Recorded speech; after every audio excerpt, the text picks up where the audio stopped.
Good morning બાળકો. આપણે આજે ચેપ્ટર 3.2 માં મિશ્ર મધ્યક અને ભારિત મધ્યક ગણીશું. મિશ્ર મધ્યકની અંદર નું સૂત્ર છે x બાર c n1 x બાર 1 n2 x બાર 2 n1 n2. ભારિત મધ્યકનું સૂત્ર છે x બાર w sigma ws sigma w.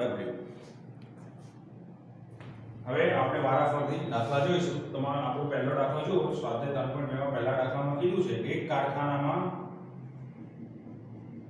કુશળ કારીગરો 75 છે, બિન કુશળ કારીગરો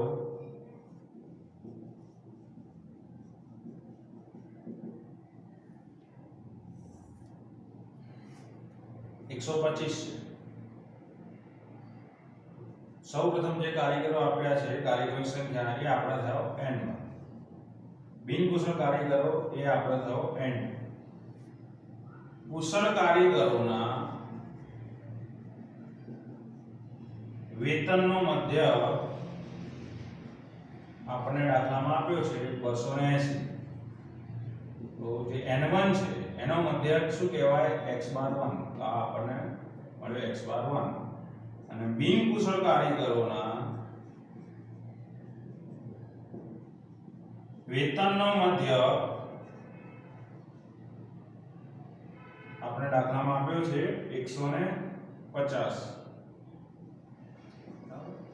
બિન કુશળ કારીગરો n2 એમનો મધ્યક એટલે x બાર 2. જો તમને આ સૂત્ર કદાચ યાદ ના રહે, લખવામાં ભૂલ થાય, બરાબર, 11 આવે કે 12 આવે કે 22 આવે એ ના ખબર પડે તો સિમ્પલ રીતે આ સૂત્ર યાદ રાખવાનું. x બાર c n x બાર n x બાર અને n પ્લસ n. આટલું યાદ રહી જાય. x બાર c n x બાર પ્લસ n x બાર upon n પ્લસ n.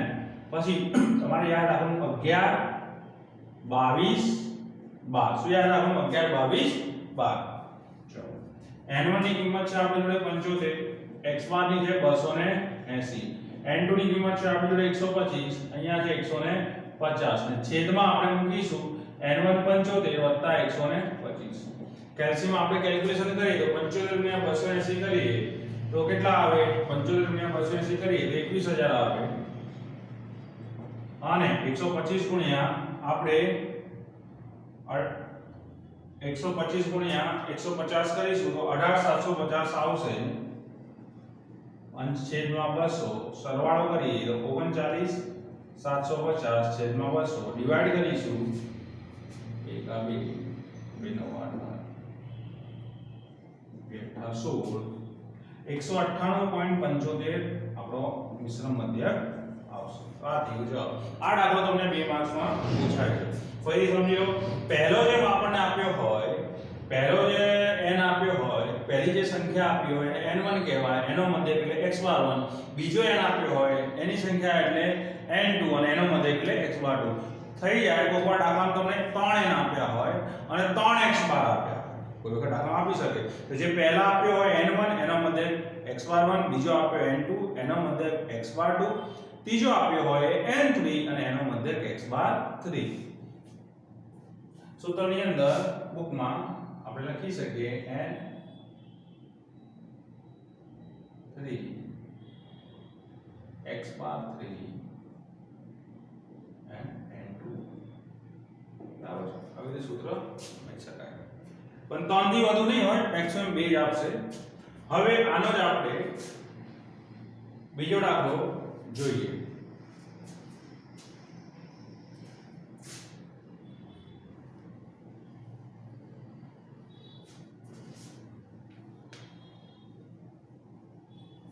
દાખલા નંબર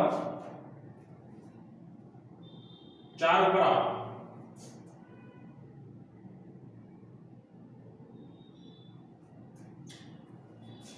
દાખલા નંબર 4 ઉપર આવો. દાખલા નંબર 4 માં શું લખ્યું છે કે એક વિદ્યાર્થી 7 થી 7 પરીક્ષા, એક વિદ્યાર્થીના 7 થિયરી પરીક્ષાના, એક વિદ્યાર્થીના 7 થિયરી પરીક્ષાના ગુણનો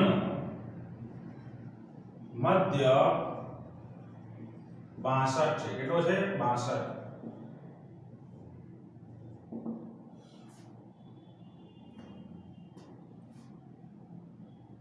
એ જ વિદ્યાર્થીના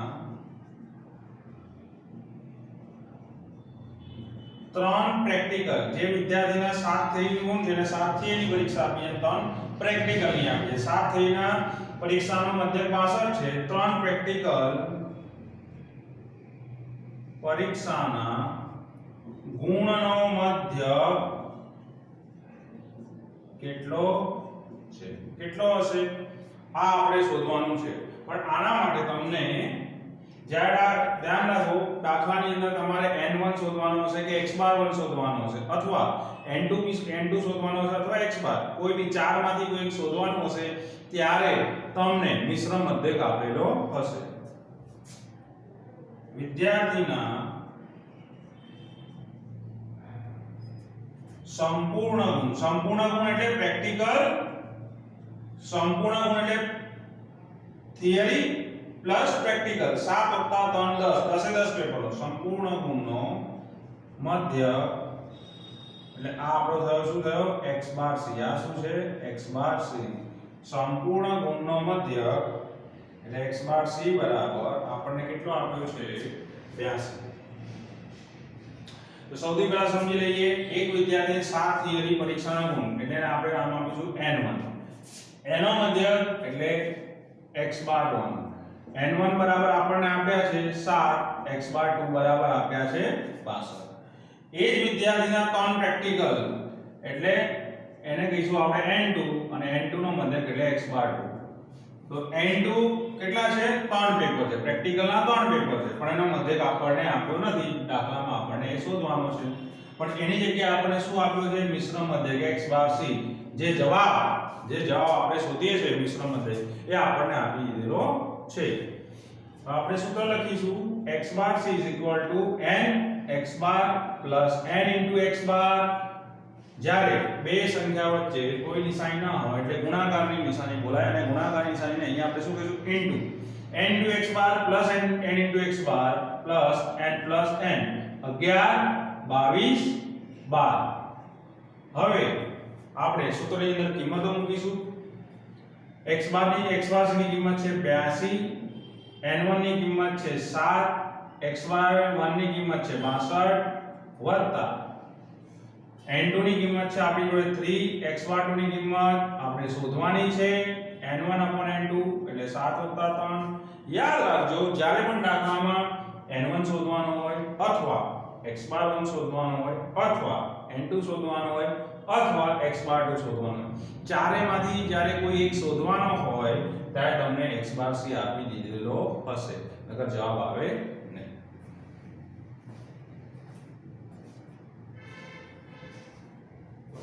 હવે આપણે સૂત્રની અંદર કિંમતો મૂકી સાદુરૂપ આપીએ. 7 × 2 = 43, 434. અહીંયા આની જોડે ગુણાકાર કરો એટલે 3x બાર 2 7 + 3 10. સાદુરૂપ આપવા માટે યાદ રાખવાનું, છેદની સંખ્યાને સામે લઈ જવાની, અને છેદની સંખ્યાને સામે લઈ જાવ એટલે શું થાય? ગુણાકાર. 434 + 3x બાર 2. હવે 82 × 10 820, 3x બાર 2.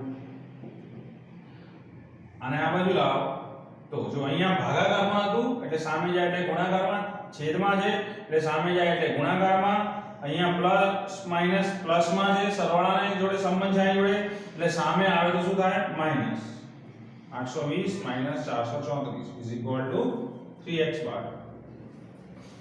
820 માંથી 434 બાદ કરીએ.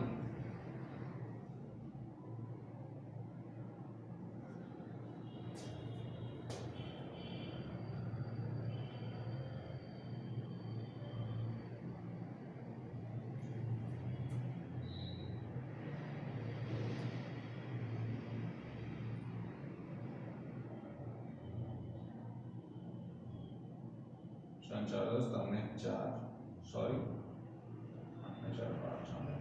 436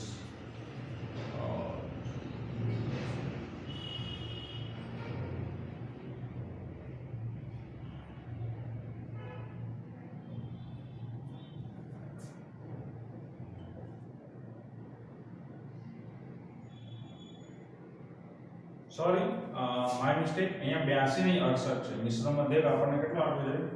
68. તો 68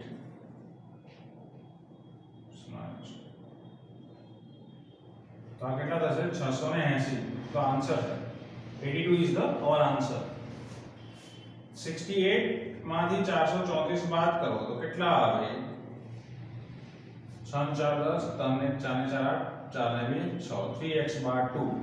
હવે 3 અંડરમાં આવે 246, 3 બરાબર x બાર 2 કેટલા આવશે? તો x બાર 2 બરાબર 3 8 24, 3 6, 82 જવાબ આન્સર. ઓકે, ચલો હવે ફરીથી સમજી લઈએ. આ દાખલો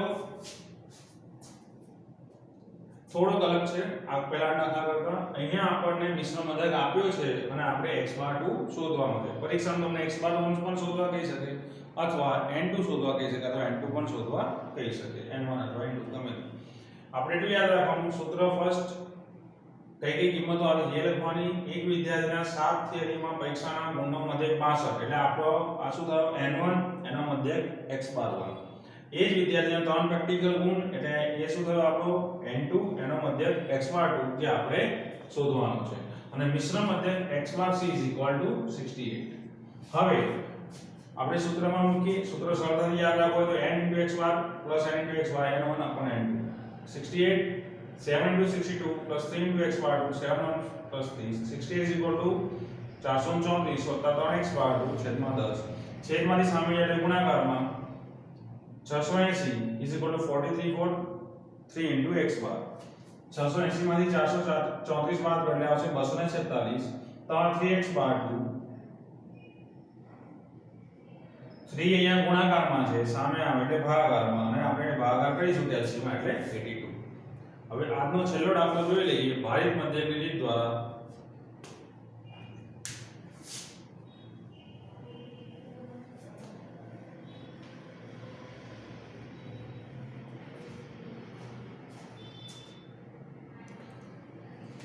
તો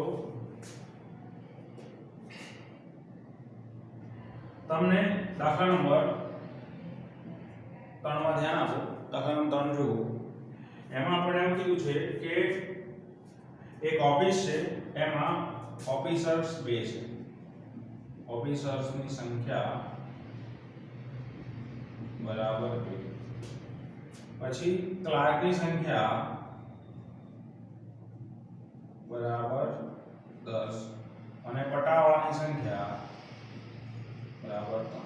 તમને દાખલામાં ફર્સ્ટ કીધું જ હશે કે ભારિત સરેરાશ ભારિત મધ્યક શોધો અથવા સરેરાશ મધ્યક શોધો. તમને દાખલામાં ફર્સ્ટ જણાવેલું હશે. તો આ ઓફિસરની સંખ્યા, ક્લાર્કની સંખ્યા અને પટાવાળાની સંખ્યા તમને આપી છે.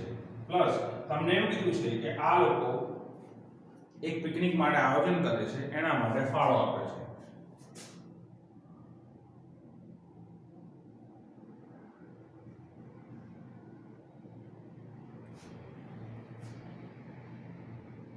ઓફિસર્સ કેટલો ફાળો આપે છે?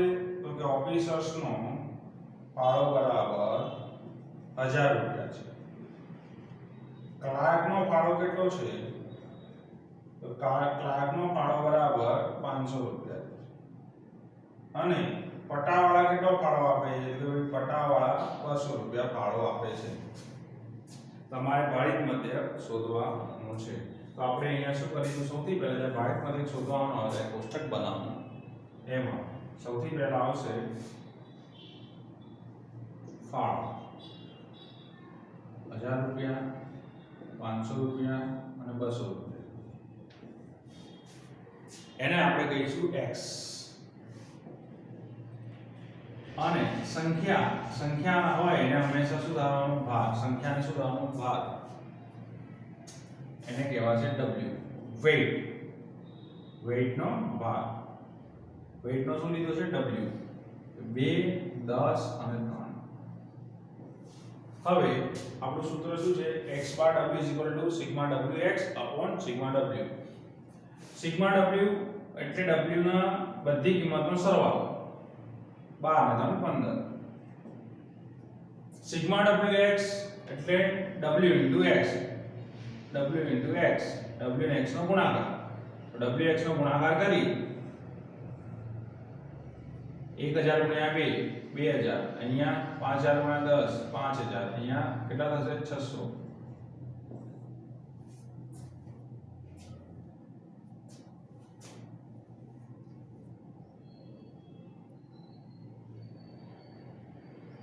ટોટલ કેટલું થશે 600 sigma wx is equal to 7600 so x bar w is equal to sigma wx upon sigma w 7600 divided by 15 15 કરીએ પાંચે ભાગ ચલાવીએ 15 × 75 એક ભગાશે નહીં કેલ્સીમાં કરો 100 15 × 90 506.666 કેલ્સીમાં આવશે સમથિંગ એટલે 506.67 આ આવી ગયો આપણો આન્સર સિમ્પલ છે મિશ્રણ મધ્યકની જેમ ભારિત મધ્યકનો દાખલો પણ સિમ્પલ છે અને પરીક્ષામાં તમને જણાવેલું હશે કઈ રીતે દાખલો ગણો તો ફરીથી સમજી લઈએ આપણે ઓફિસરની સંખ્યા ઇઝ ઇક્વલ ટુ 2 આપી છે ક્લાર્કની સંખ્યા 10 આપી છે પટાવાળાની સંખ્યા 3 આપી છે એ લોકો ફાળો આપે છે ઓફિસર્સ કેટલો ફાળો આપે છે 1000 રૂપિયા ક્લાર્ક કેટલો ફાળો આપે છે 500 પટાવાળા 200 એના પછી ફાળો અને સંખ્યા 1000 ગુણ્યા 2 2000 500 ગુણ્યા 10 5000 2000 ગુણ્યા 3 600 આ થઈ ગયો આપણું wx નું ટોટલ કેટલું આવ્યું 7600 અને w નો સરવાળો 15 ને આપણે સૂત્રમાં મૂકીશું એટલે આપણને મિશ્રણ મધ્યક મળી જશે x bar 506.67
નેક્સ્ટ લેક્ચરમાં આપણે ગુણોત્તર મધ્યક શોધતા શીખીશું